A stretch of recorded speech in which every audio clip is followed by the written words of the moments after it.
Let me just briefly say that the end of the spiritual life in Islam is two conditions, both conventionally inexpressible in human language. The first, known as fana, literally annihilation. Once the coarser attributes of the ego are ground away and the heart is purified, the divine light starts to shine through the heart, which becomes like a perfected mirror in which the divine sun is reflected. And at that stage, the selfness, the I-ness of the saint is annihilated, and all that remains is God himself. This is known as fana, annihilation or passing away. But this condition is conventionally not permanent. It can be a flash, it can endure for a little. But the perfected saint is actually in the state of baqa, which comes after the state of fana. Baqa means continuance, subsistence, going on. Because once the saint has passed through this final purificatory experience of annihilation in the divine, he or she returns to the world and continues to exist as a member of society.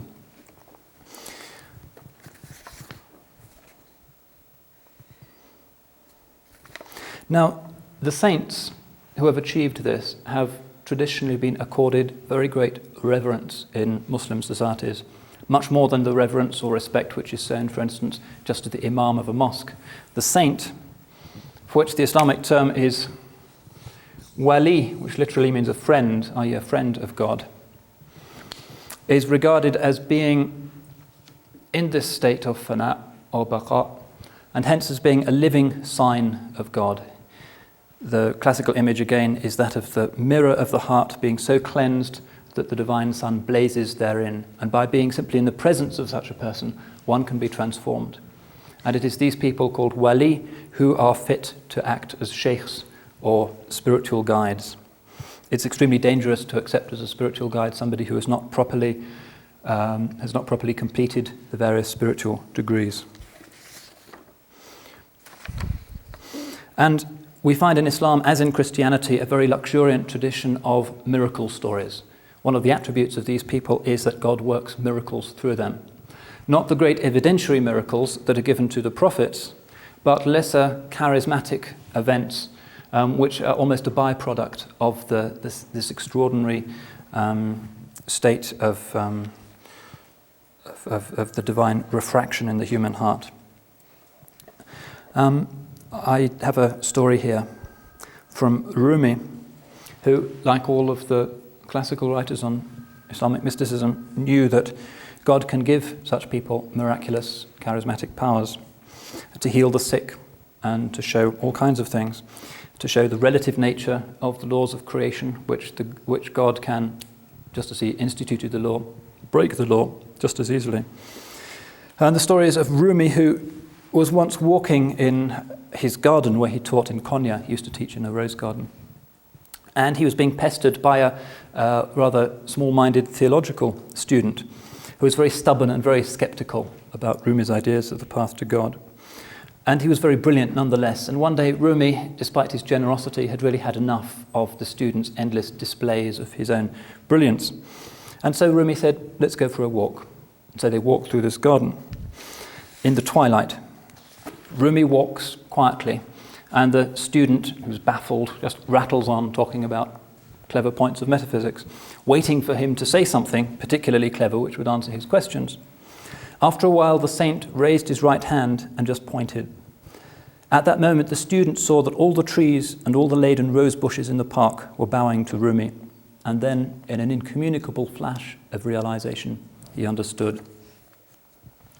So it is the nurturing and the celebration of such people that is the ultimate function of ihsan, and ultimately the function of Muslim society. Everything in a traditional Muslim society is designed to point to the sacred, and the function of the sacred in society is to raise up human beings, to turn them into these extraordinary, inexpressible bridges between heaven and earth, the perfected human being. And this tradition is classically known as Sufism. The proper derivation of this term is from the Arabic word suf, which means wool, because of the woolen garb which the early Sufis used to wear in order to denote and express their renunciation of the passional dimensions of the world. So Sufism is this inner circle within Islam, and it is not possible to be a Sufi without being a Muslim. The Sufis traditionally have been the most concerned of all Muslims to uphold the classical forms of Muslim orthodoxy, even though they recognize that the theological points I was trying to set before you earlier can only grope towards realities that are ultimately inexpressible through rationalistic and human forms of expression.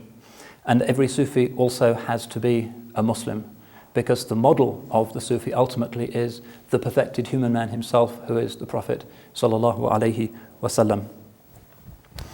Anyway, my apologies for this necessarily condensed presentation. I've done no more, as I say, than to skate over the surface, but there are many books which have been written, and one of the great things about Islamic studies nowadays is that the books are infinitely and incomparably better, more sympathetic, more scholarly, more profound than they were, say, 50 years ago.